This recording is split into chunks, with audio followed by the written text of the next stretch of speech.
చేసుకుందాం. క్లుప్తంగా వాక్యాన్ని నేర్చుకుందాం. మహాపరిశుద్ధుడా, మీకు స్తోత్రం. ఈ సన్నిధిని బట్టి, మీ ప్రసన్నతను బట్టి స్తోత్రాలు. చక్కగా నీ మాటలు వినడానికి మమ్మల్ని తీసుకొచ్చారు. ఎంతవరకు సహాయం చేశారు.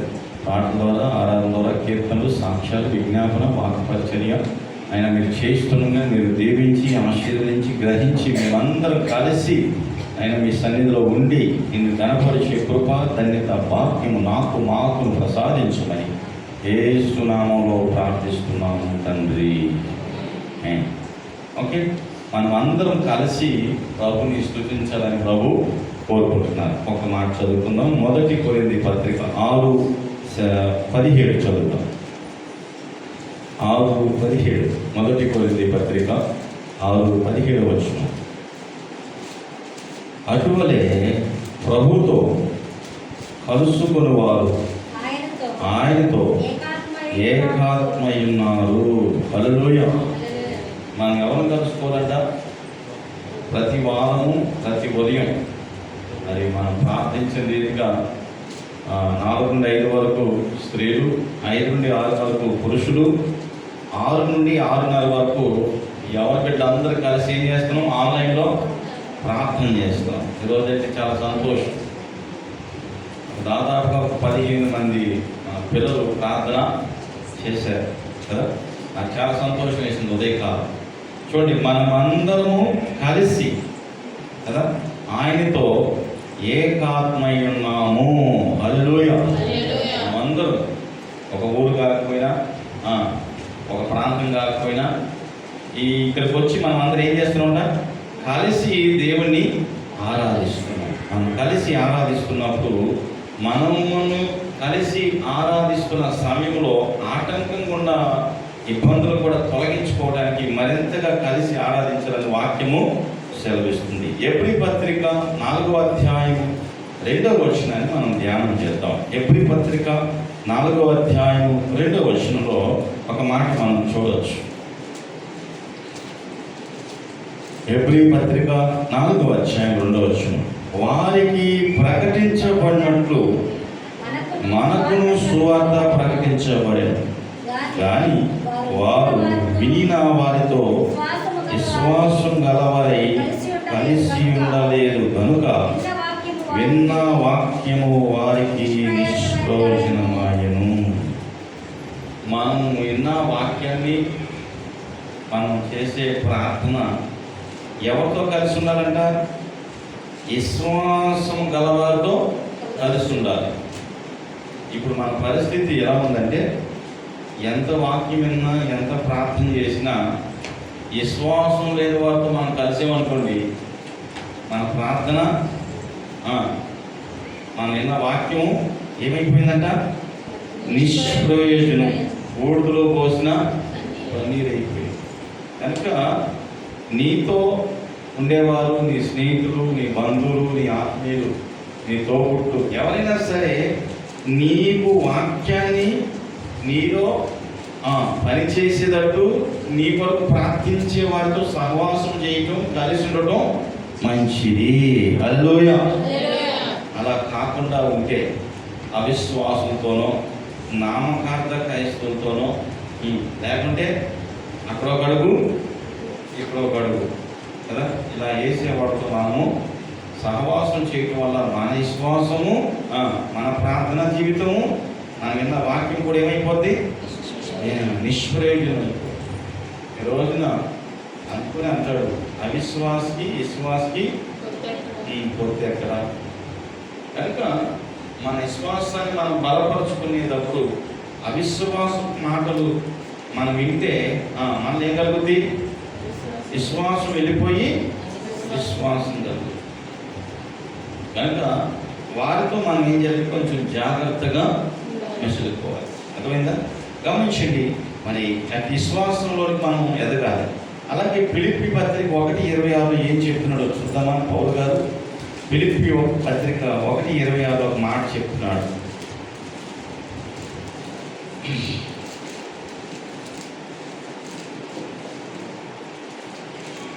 నేను మరలా మీతో కలిసి నన్ను గూర్చి క్రీస్తునందు మీకున్న అతిశయము అధికమగునట్లు మీరు విశ్వాసమందు అభివృద్ధి పొంది. చూడండి, మీరు విశ్వాసమందు అభివృద్ధియు ఆనందము పొందు నిమిత్తం నేను జీవించి మీ అందరితో కూడా కలిసి ఉన్నానని నాకు తెలియను. అందుకని మీ విశ్వాసము మిమ్మల్ని ఏం చేద్దంట? అభివృద్ధి పరుస్తుంది, ఆనందింపజేస్తుంది. ఇంకా ఇక్కడ ఏం చేస్తుందంట? అభివృద్ధిని ఆనందమును పొందు నిమిత్తం నేను జీవించి మీ అందరితో కూడా కలిసి ఉందని నాకు ఇంకా నీ వినే విశ్వాసపు మాటలు, నీ వినే వాక్యము, నీ ప్రార్థన నీకు అభివృద్ధిని తీసుకొస్తుందా? మరి నష్టాన్ని తీసుకొస్తుందా? కష్టాన్ని తీసుకొస్తుందా? ఇబ్బందిని తీసుకొస్తుందా? ఒకసారి మనల్ని మనమే పరిశీలన చేసుకునే వారిని ఉన్నాం. దయచేసి దేవుని బిడ్డలారా, ఇప్పుడు మనకున్న విశ్వాసము ఎవరి వల్ల పాడవుతుంది? మనకున్న నమ్మకము ఎవరి వల్ల దేవుడి నుండి తొలగిపోతుందంటే అవిశ్వాసపు మాటలు, లేనిపోయి అబద్ధపు మాటలు, లేనిపోయి కల్పన కథల వంటి మాటలు, లేకపోతే చాడీలు, వంకల కదా, ఇట్లా సాకులు చెప్పడం వల్ల ఏమైంది? మనలో అవిశ్వాసము ఏర్పడుతుంది. దాని నుండి మనం తప్పించబడాలి. హల్లెలూయా, హల్లెలూయా. అలా మాట్లాడే వారి నుండి మనము కాస్త దూరం అవ్వాలి. ప్రేమగానే గొడవలు, కొట్లాటలు, అరుపులు, కేకలతో సంబంధం ఏమి? నాకు పని ఉంది, చిన్న పని ఉంది, నాకు వేరే చోటుకి వెళ్ళాలని చెప్పడం అంతే, తప్పుకోవాలి అంతే. సాధ్యమైనంత వరకు ఆ పని చేయాలి. చాలామంది బాత్రూంలోకి వెళ్ళి ప్రార్థన చేసేవాడు ఉండాలి. భర్త ఇబ్బందుల వల్ల, భర్త తిడతాడని, కొడతాడని తాగొచ్చి బాత్రూంలోకి వెళ్ళి, బెడ్రూమ్లోకి వెళ్ళి ప్రార్థన చేసేవాడు చాలామంది ఉన్నారు. హల్లెలూయా. మనకు అవకాశాలు ఉన్నాయి, నిర్భయంగా దేవుని ఆరాధన చేసుకోవచ్చు. కనుక ప్రార్థన పూర్వకంగా మనం ఉన్నాం. అలాగే గలతీ పత్రికలో ఒక మాట అన్నాడు, చూద్దామా? 2వ అధ్యాయం 11 నుండి పౌలు గారు గలతీ పత్రికలో ఒక మాట చెప్పుకొచ్చాడు. 2వ అధ్యాయం 11 నుండి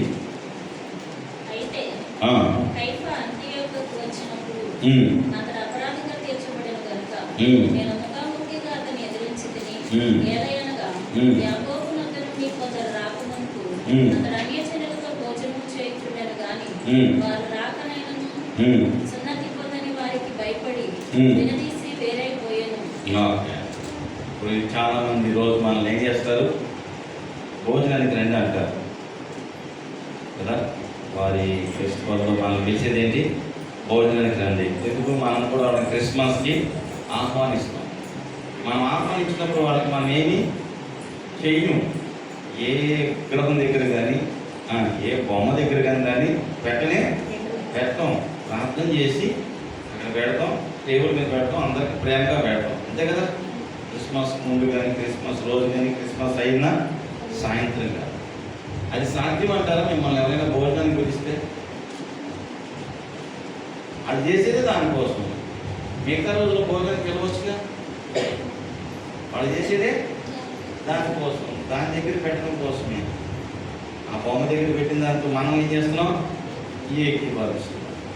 అది చాలా పొరపాటు. అది తినకూడదు. విగ్రహాలకి అర్పించిన వాటిని వాడు చెప్పేది ఏంటంటే స్పెషల్ సార్, మీకోసం స్పెషల్గా చేస్తారు, స్పెషల్గా దానికోసం కదా చేసింది.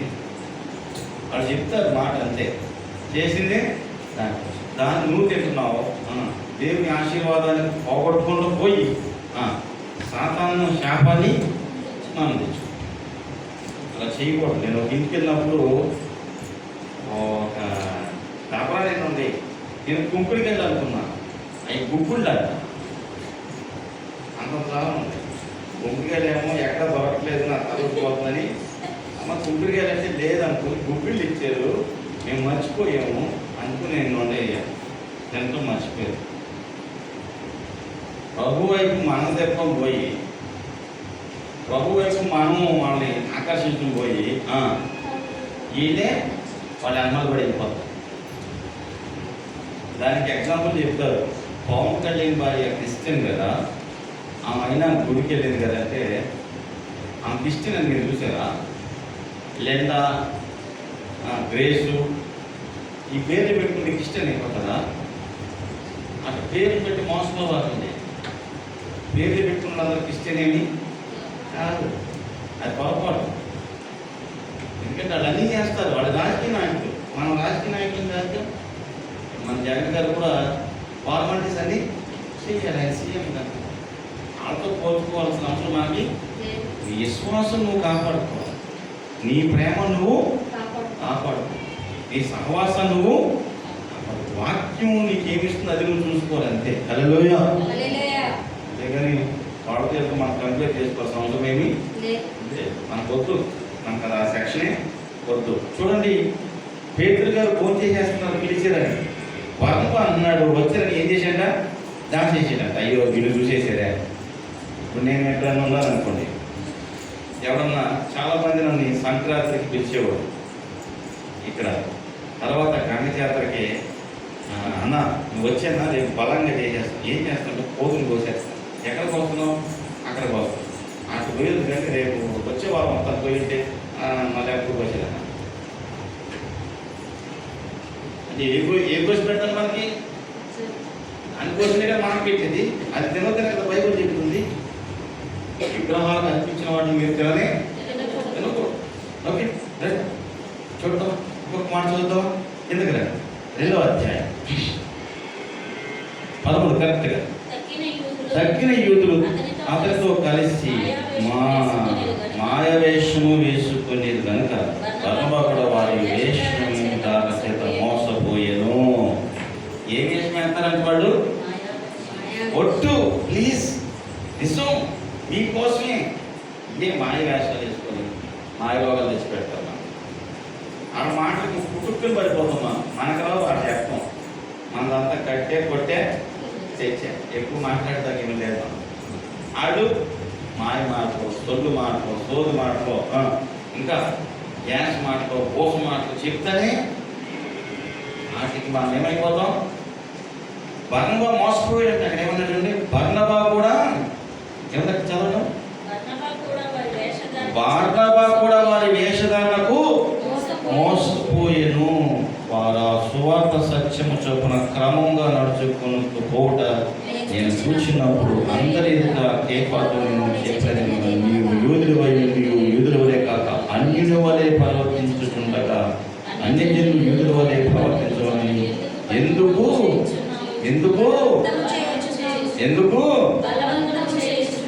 మనమే అక్కడికి వెళ్ళిపోయి మళ్ళీ అక్కడ తీసుకొచ్చి చేసుకుంటాం అనుకోమంటే బలంతానం ఉండదా? చూడటానికి అసహ్యంగా ఉండదు? ఏమైనా బాగుంటుందా? ఆలోచన. ఎందుకు బలవంతము చేస్తున్నావు? మన జన్మ వలన యోధులమే కానీ అన్ని జన్మ వల్ల చేసిన పాపల వల్ల కాము. మనుషులు ఏ విశ్వాసం మూలంగా ధర్మశాస్త్ర సంబంధమైన క్రియల మూలంగా నీతిమంతులుగా తీర్చబడి ఎరిగి మన ధర్మశాస్త్ర సంబంధమైన క్రియల మూలంగా క్రీస్తునందు విశ్వాసములంగా నీతిమంతులుగా తీర్చబడటకి యేసు యందు విశ్వాసం ఉంచి ఉన్నాము. హల్లెలూయా. పోతే చాలా టైం అయింది కానీ క్లుప్తంగా నేను ముగిస్తుంది. ఇక్కడ ఏమి మాట్లాడాయి కనుక మన విశ్వాసం మనదే, వాళ్ళ విశ్వాసం. కాబట్టి నేనేమంటే పసిఫిక్ విగ్రహాలు మన యాకోబు గారు ఉన్నారు, గుమ్మాన్ని ఇలా పెడతారు, కొబ్బరికాయ కొడతారు. అక్కడ విగ్రహం ఉందా? యాకోబు గారి విగ్రహం ఉందట? ఏముండదు. గుమ్మం, కొబ్బరికాయ. ఏం చెప్పాలి? ఏమంటే విగ్రహాలు ఏమి లేవు కదా.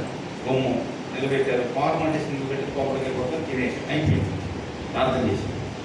విగ్రహాలు ఉండేటువంటి స్పెసిఫిక్గా ఇప్పుడు మనం వస్తుంటే అక్కడ విగ్రహాలు కూడా ఉంటాయి. రోడ్లో పోస్తారు, కోసి మనం పిలుస్తుంటారు. దయచేసి మీరు చాలా మానేసినోటే. నేనేమంటే ఇటువంటి సందర్భాల్లో వాళ్ళు మనం ఏం చేస్తారంట, బలంతా అంట మాయ వేషం వేసుకొని ఆపల మీద ఆపలు లేదా మనం లోపడిపోయామా, తర్వాత వాడిని ఇక్కడ తీసుకురావాలంటే నువ్వు బలవంతం చేసిన వాడి దగ్గరికి జరిగే పని కాదు. అందుకని మనం ఉండాల్సిన జాగ్రత్తలు మనము రోమా పత్రికలోకి రండి. 15:6. రోమపత్రిక 15:6 వస్తే ఎవరైనా కొద్ది గట్టిగా చదివితే బాగుంటుంది. 15:6 చూద్దామా ఏముంది? 15:6 రోమపత్రిక 5 కలిపి ఉంది. మీరు ఏకభావం గలవారై ఏకగ్రీవంగా మన ప్రభు అయిన యేసుక్రీస్తు తండ్రి దేవుని మహిమపరచు నిమిత్తము క్రీస్తు యేసు చిత్త ప్రకారం ఒకరితో ఒకడు మనస్సు కలిసిన వారై ఉండునట్లు ఓర్పునకు ఆదరణకు కర్తయ్యకు దేవుడు మీకు అనుగ్రహించుగాక. ఒకరి మనస్సు ఒకరు ఏం చేయాలంట? కలుసుకోవాలి. సహోదరులు కానీ సహోదరులు కానీ పిల్లలు కానీ అందరూ చక్కగా పాడితేనే పాట బాగా వస్తుంది. క్రికెట్ ఆడేటప్పుడు సచిన్ క్రికెట్ గెలవడం అందరూ ఆడితే బాగా ఎక్కువ స్కోర్ వస్తుంది. కాబట్టి పాడేవారు కానీ చక్కగా అందరూ కలిసి పాడాలి. ప్రార్థించేటప్పుడు కూడా అందరూ కలిసి ప్రార్థించాలి. స్తుతించేటప్పుడు అందరూ కలిసి ఏక స్వరం, అందరూ చెప్పిన ఒక స్వరమే వినపడేటట్టుగా పాడాలి. దేవుని పలకాలి కదా. మరి ప్రభు అంటున్నాడు ఏకగ్రీవంగా ఏకాత్మ గలవారే కదా మీరందరూ దేవుని చిత్త ప్రకారంగా ఒకరికొకరు మనస్సు కలిగి ఉన్నట్లు ఓదార్పును ఆదరణకర్త దేవుడు మీకు అనుగ్రహించును గాక. 32 చదువమ్మా. 30 కలిసి ఉందిగా. 32 చదువు. సహోదరులారా, నేను యోదయలోను అవిధీయుల చేతిలో తప్పింపబడి యెరూషలేము చేయవలసిన ఈ పరిచర్య పరిశుద్ధులకు ప్రీతికరమవునట్లు నేను దేవుని చిత్తం వలన సంతోషంతో మీ యొద్దకు వచ్చి మీతో కలిసి విశ్రాంతి పొందినట్లు మీరు నా కొరకు దేవునికి ప్రార్థన యందు నాతో కూడా కలిసి పోరాడవాలని మన ప్రభువైన యేసుక్రీస్తును బట్టి ఆత్మల ప్రేమను బట్టి మిమ్మల్ని బతిమాలుచున్నాను. సమాధానకర్త దేవుడు మనందరికీ తోడుగాక. ఉదయకాలం ఆన్లైన్ ప్రేయర్ అయిపోయిన తర్వాత వాళ్ళ తల్లిదండ్రులకి నేను ఒక మాట చెప్పాను. మీ పిల్లలని లేపి మీరు ఫోన్ ఇస్తేనే వారు ఆన్లైన్లో కలుసుకుంటారు. నాకు పని ఉందని ఫోన్ పట్టుకెళ్ళి ఆన్లైన్లో కలుసుకోలేదు నువ్వు, నీకు బుద్ధి లేదేరా అన్నాడు అనుకో. మా బాండు బాబు దాంట్లో ఉన్నాడుకో, నీకు బుద్ధి లేదా? ఫోన్ ఇచ్చుకుని నువ్వు వెళ్ళి నన్ను కలుసుకోలేదు చెప్పుకోగానే ఉంటాయా? నాకు నన్ను భలే నవ్వు. అదే కాదంటే అందరూ అంటాడు మళ్ళీ కదా కూలి. అది చాలా సంతోషం లేదా? గమనించండి, నేను ఆ మాట చెప్పగానే ఎంతమంది కలుసుకున్నా తెలుసా? తప్పటి 10 మంది కలుసుకొని మీరు చూడండి గ్రూప్లో ఉంటుంది లేదా.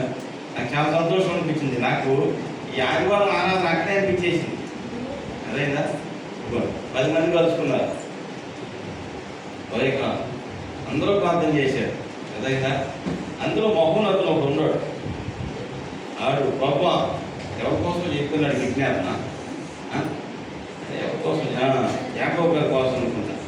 యాకోబు గారు అశోక్ కోసము, సునీల్ కోసము, ప్రియాంక కోసం ప్రభువారిని దీవించండి, ఆశీర్వదించండి. వారికి ఆరోగ్యం ఉంటే ప్రభువారిని దీవించండి, ఆశీర్వదించండి, చర్చికి నడిపించండి, వారిని కాపాడండి యేసు నామములో. ఒక్క నిమిషంలో చేసేసాడు. వాడు ఎంతో ఉండడు, వాడు 3వ 4వ తరగతి అంతే ఉంటాడు. అది రావడానికి ఆ నాన్న అన్నాడు, అయ్యగారు ఆన్లైన్లో పిల్లలు ప్రార్థన చేయకూడదంటే చేయొచ్చు అన్న, అయితే వీళ్ళు కూడా లేపుతానన్నాడు. ఎవరిని? వాడికి జ్వరం వచ్చిన లేపాడు. అందుకే నేను అనుకున్నాను వాడు లెక్కలేదు మా అమ్మాయి లెక్కలేదు అనిపించింది నాకు. హల్లెలూయా. రేపు నాకు జ్వరం వచ్చిందని కోరుకున్నది అనుకో, ఏం చేయాలి? రిత్విక ఎవరికైనా జ్వరం వస్తే ఏం చేయాలి? ఇంట్లో లేపాలి. ఏం చేయాలి?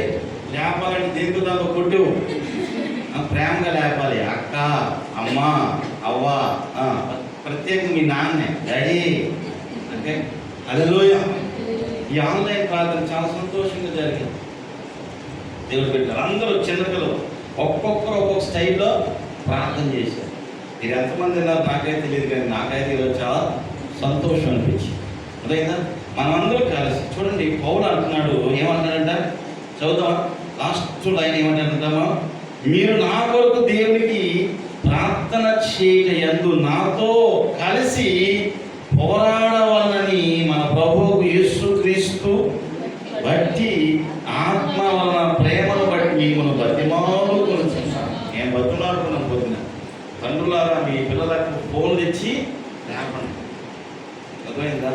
మళ్ళీ ప్రార్థన అయిన తర్వాత ఫోన్ తీసేసుకోండి. మళ్ళీ మీరు అనేవాళ్ళు మీరే కదా ఫోన్ ఏమన్నారు, ఫోన్ చూసుకుంటా స్నానం చేయలేదు పాస్టర్ గారు, స్కూల్కి వెళ్ళలేదు పాస్టర్ గారు, నా మీద కంప్లైంట్ చేయబాకండి. ఎందుకంటే మీరు ఆ ఫోన్ అయిపోయినామంటే మీరు ఏం చేయాలి? ఫోను తీసేసుకోండి. అర్థమైందా?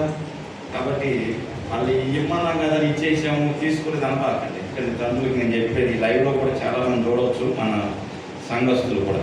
ఓకే, కనుక కలిసి ప్రార్థన చేయాలి, కలిసి ఏం చేయాలట? పోరాడాలి. హల్లెలూయా. కలిసి ప్రార్థన చేయాలి, కలిసి చేయాలి.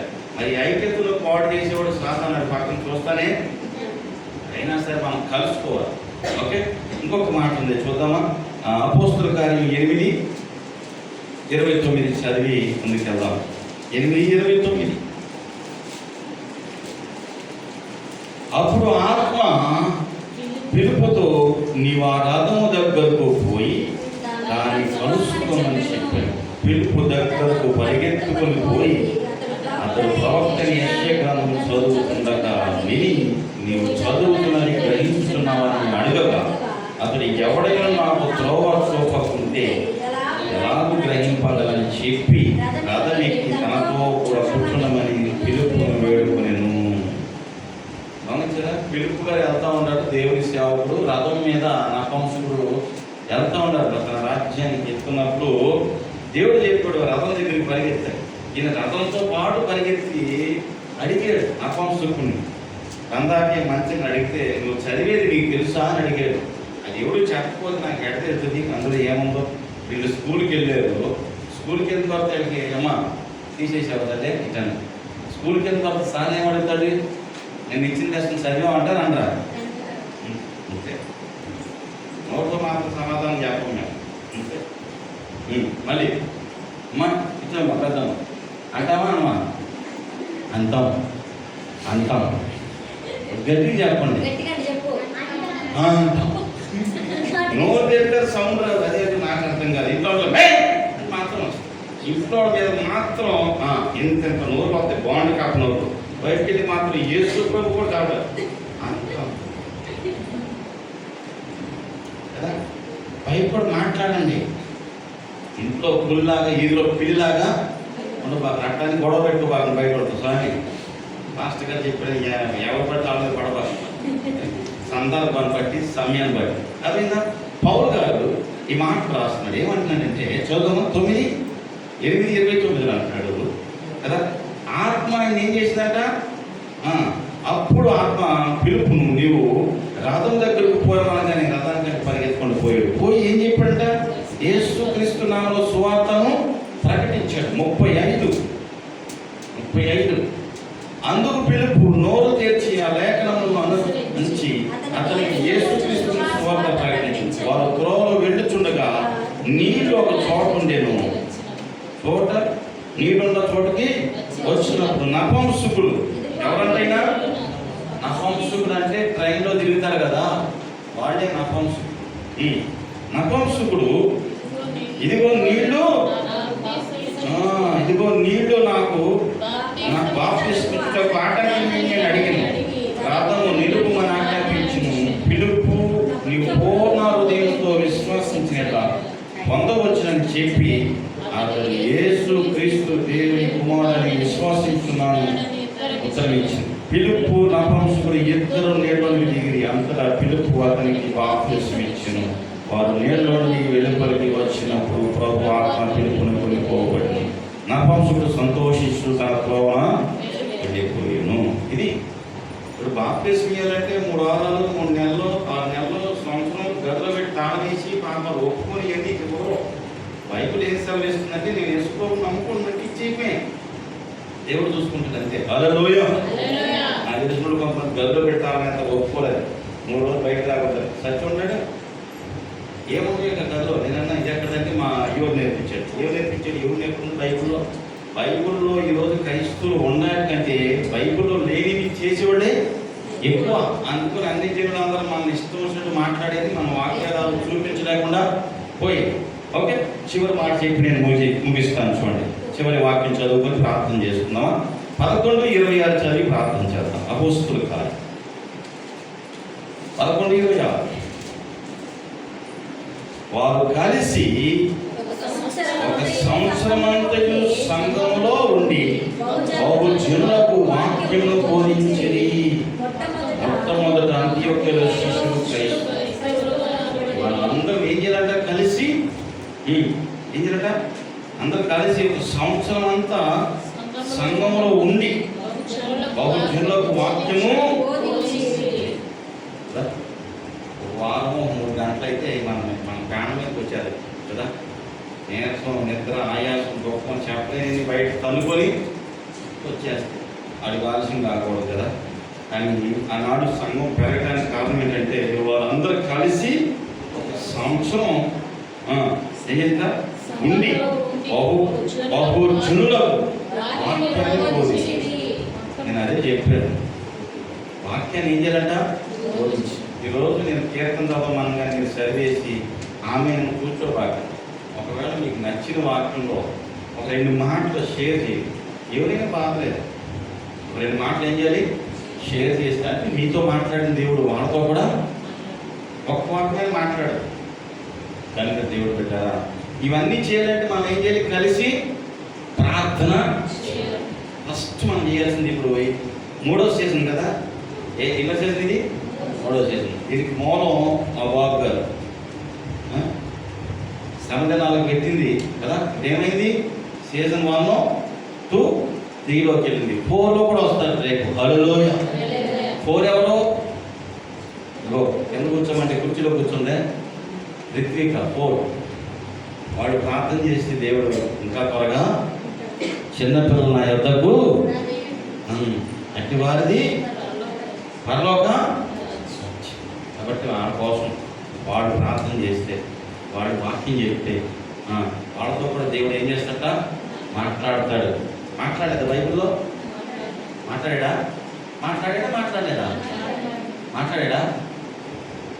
కరెక్ట్ చెప్తా.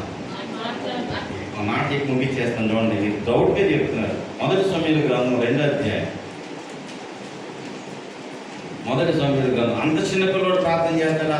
ఆయనకేం వచ్చు అంటారు కదా మీరు. అందుకుని చూపిస్తాను. 1 సమూయేలు గ్రంథం 2వ అధ్యాయం చూడండి. వాళ్ళ అమ్మ తీసుకొచ్చి అక్కడ పెట్టిందంట. అక్కడే మొక్కాడు. ఎవరైనా సమూయేలు చూడండి, 2వ అధ్యాయం 1:28 చదవండి. 1:28 వచ్చింది. కాబట్టి నేను ఆ బిడ్డను యెహోవాకు ప్రతిష్ఠిస్తున్నాను, ఆ బ్రతుకు దినములన్నీ వాడు యెహోవాకు ప్రతిష్ఠించి చెప్పాడు. అప్పుడు యెహోవాకు అక్కడనే మొక్కాను. ఎక్కడదా? ఇప్పుడు దేవుడి బిడ్డని చెప్పండి ఏం చేసినట్ట? అక్కడే మొక్కాడంట. మనం మొక్కెత్తున్నారా పిల్లలు? అటువంటి ప్రార్థన చేపిస్తున్నారా? చేయించండి. ఎవరు కడుపు నొప్పి మాస్టర్ గారికి బాగోలేదని చెప్పండి. వాళ్ళు ఏం చేస్తారు? యేసునామములో పోవులాగా కళ్ళు బిగపట్టేసి, నోరు బిగపట్టేసి ఎంత గట్టిగా చేస్తారు తెలుసా? ప్రార్థనలో యేసునామములో పోవులుగాక, తెగిపోవులుగాక, పోవు అని చెప్పుకుంటే ఎంత గట్టిగా చేస్తారు. ఎందుకు? వాళ్ళకి అంత ఇష్టం ప్రార్థన. హల్లెలూయా. మీరు నేర్పించింది మీ పిల్లలకి. కళ్ళు తెరవకుండా ప్రార్థన చేస్తే ఒక ఆమె అసలు కళ్ళు తెరవదు. యేసయ్యా మీకు వందనాలు, యేసయ్యా అదే ప్రార్థన. నాకు ఎన్నిసార్లు అని చెప్పు కళ్ళు మిమ్మల్ని యేసయ్యా యేసులో పెట్టాను వెళ్ళిపోతుంది పడిపోతే అనుకుంటాను. కళ్ళు తెరవకుండా కళ్ళు మూసుకొని ఏం చేయాలి? మీకు తెలుసు ఆమె ఎవరో, మీరు కూడా చూస్తారు. ఈసారి ఆమె ప్రార్థన చేపిస్తే నేను చేపిస్తాను. ఆమెతో వందనాలు లేదు చూపిస్తాను కదా. యేసయ్యా వందనాలు, నేను అనుకుంటాను నేను ఊడిపోయి యేసయ్య అంటది అంటాను, యేసయ్య అంటే అన్నాను కదా. ఎట్లా కాకుండా ఏకాగ్రతతో ఏకాత్మతో అందరూ కలిసి ఏం చేయాలట? అటు ప్రార్థన చేయడం దేవుడు మనందరూ వాడుతున్నాం కాక. అందులో ఇష్టపడదు ప్రార్థన చేసుకున్నాం. కళ్ళు మూసు. దేవుడు ఇప్పుడు చూడండి, ఇప్పుడు గమనించండి, పర్లేదు, ఇప్పుడే తెలిసిపోతారు బాగా. నీకు చెప్పినాయన, నీకు చెప్పిన నీకు చిన్నోడే ఇప్పుడే చూడవచ్చు. మీరు ప్రార్థన చేయమన్నప్పుడు ప్రార్థన అస్సలు కళ్ళు మూసే క్వశ్చనే ఉంటుంది దగ్గర, ఆ సెక్షనే ఉంటుంది. ఒకవేళ కళ్ళు మూసినా ఎప్పుడు చూస్తారు, కింద పెట్టి వెనకగా కళ్ళు మూసారా, లేదంటే పక్కన చూస్తారు. మనం ఒకరైతే సాయంత్రం చూస్తున్నాడు, అట్లా బాగుంది. కళ్ళు మూసి ప్రార్థన చేసుకున్నాం. దేవుడు మనల్ని దీవించి ఆశీర్వదించి, దేవుడు మనల్ని ఏమంటాడంటే కలిసి ప్రార్థించడానికి వచ్చాం, కలిసి ఆత్మలో పోరాడడానికి వచ్చాం, కలిసి ప్రభుని స్తుతించడానికి వచ్చాం. కలిసి ప్రార్థిద్దాం. మనం కలిసి ప్రార్థించిన ప్రార్థన అన్ని జనులకు మన సహవాసం వల్ల మన ప్రార్థన, మన వాక్యము, మన ఆత్మీయత నిష్ప్రయోజనం కాకూడదు. ఎదగాలి, అభివృద్ధి చెందాలి, వృద్ధులకు రావాలి. అది దేవుని వరమై ఉండాలి, దేవుని చిత్తమై ఉండాలి, దేవుని యొక్క ప్రణాళిక అయి ఉండాలి. మనం దేవుడు అనుగ్రహించి కృపై ఉండాలి, దేవునితో మనం అట్టి సహవాసము చేసేవారు ఉండాలి. దేవుడు నిన్ను బహుగా దీవించే విధంగా ఉండాలి. అట్టి దీవెన ఆశీర్వాదం ప్రభు నీకు అనుగ్రహించినట్టు ప్రార్థన చేద్దాం. పరిశుద్ధుడైన తండ్రి స్తోత్రం. ఈ మాటలైన మేము అన్నాడు పౌలు చెప్పినట్టు మేమందరం కలిసి ప్రార్థించాలి, కలిసి సంఘమునకు సువార్త ప్రకటించాలి, కలిసి ఒకరికొకరు ప్రభువా మేము ప్రార్థించే మనస్సు మాకు కలగచ్చు. సంఘంలో వాక్యం చెప్పే మనస్సు ఇవ్వండి, సంఘంలో ఆరాధన చేసే మనస్సు ఇవ్వండి. మేము మా కుటుంబాలు, మా బిడ్డలందరూ కలిసి పరిచర్య చేసే మనస్సు మాకు దయచేయండి. మీరే మమ్మల్ని దీవించండి, మీరే మమ్మల్ని ఆశీర్వదించండి, మమ్మల్ని ఆశీర్వాదకరంగా మార్చండి, ఆశీర్వాదకరంగా నడిపించండి. ఏదో తండ్రి నేను ఆఖరి వరకు మమ్మల్ని తీసుకొస్తున్నాం ప్రభా. జరుగుతున్న ప్రార్థన ద్వారా, సహవాసము ద్వారా, ఆనందం ద్వారా, వాకు ద్వారా ప్రభా అయ్యా మా తండ్రి రాబోయే నెలంతా మమ్మల్ని దీవించండి. ఆశీర్వాదకరంగా ఈ ఆశీర్వాదంతో అభివృద్ధి చెంది అనేకులకు సాక్ష్యం చెప్పడానికి సహాయం మీరే మహిమ పొందమని యేసు నామములో అడుగుచున్నాము తండ్రి. ఆమేన్.